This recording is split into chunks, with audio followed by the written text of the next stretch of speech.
Breaking news. Tensions explode in the South China Sea. Philippines supply ship rammed by Chinese Coast Guard. Water cannons fired. Crew injured. In March 2024, the world watched as a routine resupply mission turned into a dangerous confrontation. The May 4 was delivering food and water to the BRP Sierra Madre, a grounded warship at 2nd Thomas Shoal, well within the Philippines' exclusive economic zone, but claimed by China. Chinese Coast Guard ships shadowed the Filipino boat, blaring horns and issuing aggressive radio warnings. The Filipino crew, unarmed and resolute, pressed on. Suddenly, a Chinese vessel rammed the supply boat. Water cannons shattered the windshield, injuring crew members. The attack was deliberate, meant to intimidate and harm. Despite the violence, the Filipino crew refused to turn back. They filmed everything, exposing the truth to the world. This was not an isolated event, but the latest in a series of Chinese zone tactics.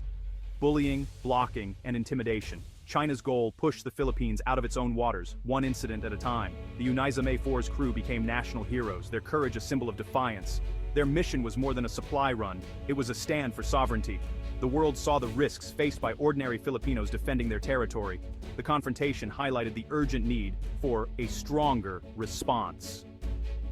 The Philippines was being tested, not just at sea but as a nation. The message was clear: sovereignty must be defended, not just declared. The incident galvanized public opinion and forced a national reckoning. The stakes had never been higher. The May 4 sailed into history, its battered hull a testament to Filipino resolve. The nation held its breath, but it did not back down. For millions of Filipinos, the South China Sea dispute is personal. Fishermen have sailed these waters for generations, relying on them for food and income. Once rich fishing grounds like Scarborough Shoal are now patrolled by Chinese ships. Fishermen are chased away, blasted with water cannons, and sometimes lose their catch or equipment. Fear and uncertainty have replaced the promise of a good day's catch. Many are forced to fish closer to shore, where competition is fierce and the catch is meager.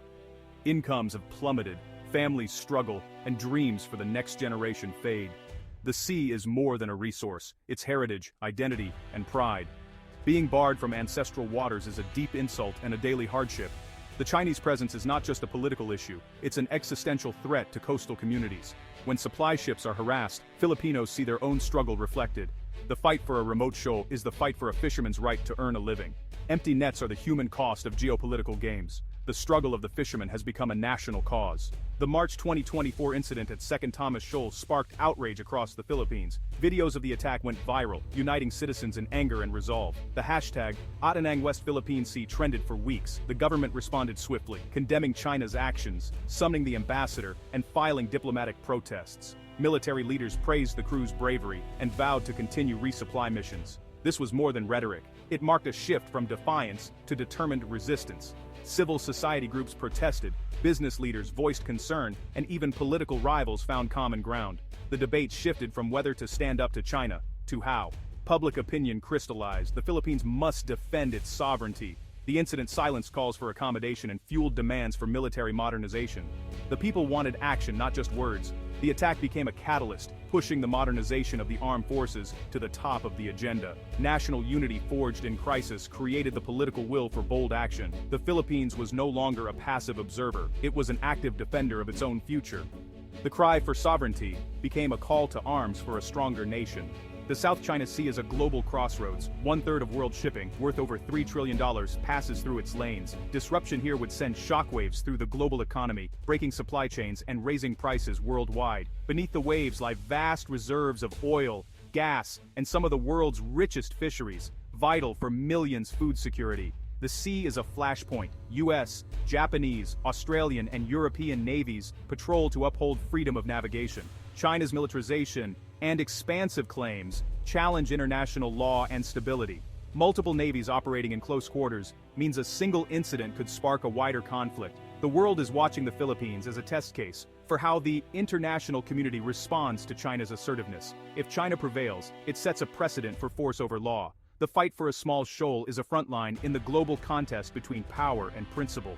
The outcome will shape the security and prosperity of the 21st century. The Philippines' struggle is not just local, it's a warning and a lesson for the world.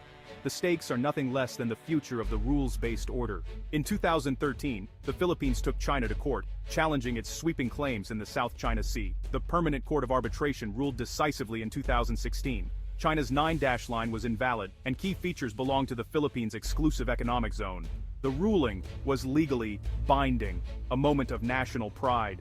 But China rejected the verdict, accelerated its island building, and increased harassment at sea. The legal victory became a paper win, with no enforcement mechanism.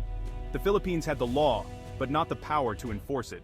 International support was vocal, but lacked concrete action. The lesson rights mean little without the means to defend them. The gap between legal reality and the situation on the water grew wider. Frustration forced a strategic rethink in Manila. Diplomatic protests and legal victories were not enough. The country needed real deterrence. The time had come to build credible strength. With law and diplomacy falling short, the Philippines turned to military modernization. For decades, its navy relied on aging, second-hand ships, no match for China's fleet. The government launched an ambitious program to upgrade its forces, focusing on external defense. The centerpiece, a $550 million deal with South Korea's Hyundai Heavy Industries for 2 advanced frigates. This was the largest defense acquisition in Philippine history. The deal included technology transfer and training, laying the groundwork for a domestic defense industry. The new frigates would be equipped for anti-air, anti-surface, and anti-submarine warfare, a first for the Navy. The announcement sent a powerful message. The Philippines was serious about defending its territory. It boosted national morale and signaled to allies and adversaries alike that the country was stepping up. The Philippines was no longer content to be a passive victim. It was investing in the tools to protect its rights. The $550 million answer was a turning point. The nation was preparing to stand its ground. The new frigates are a quantum leap for the Philippine Navy. Expected in 2025, they replace aging ships with cutting-edge technology. Armed with a 76mm main gun, anti-ship missiles and surface-to-air missiles, they offer layered defense. Advanced radars and sensors provide a clear picture of the crowded South China Sea. Modern sonar adds anti-submarine capability. These ships can patrol longer, operate in rougher seas, and maintain a persistent presence. A frigate on station means constant watch and protection for Filipino fishermen. Helicopter capability extends their reach for surveillance and rescue. The upgrade transforms the Navy from reactive to proactive, able to patrol, escort, and deter. A modern frigate changes the risk for any aggressor. Harassing an unarmed boat is easy, confronting a warship is another matter.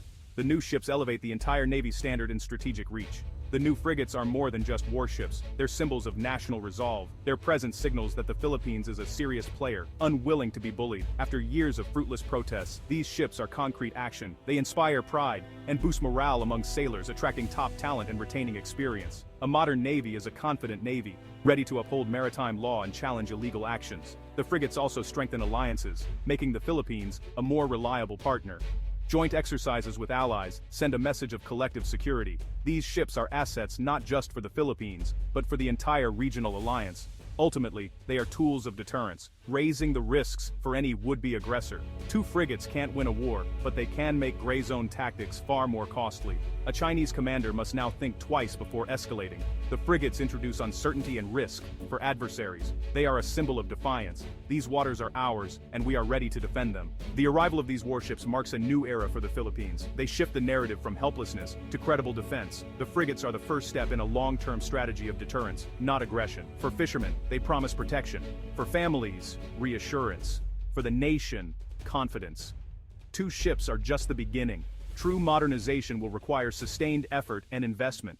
The deal with South Korea sets a new standard and momentum for future upgrades. The lesson is clear. Sovereignty must be actively defended.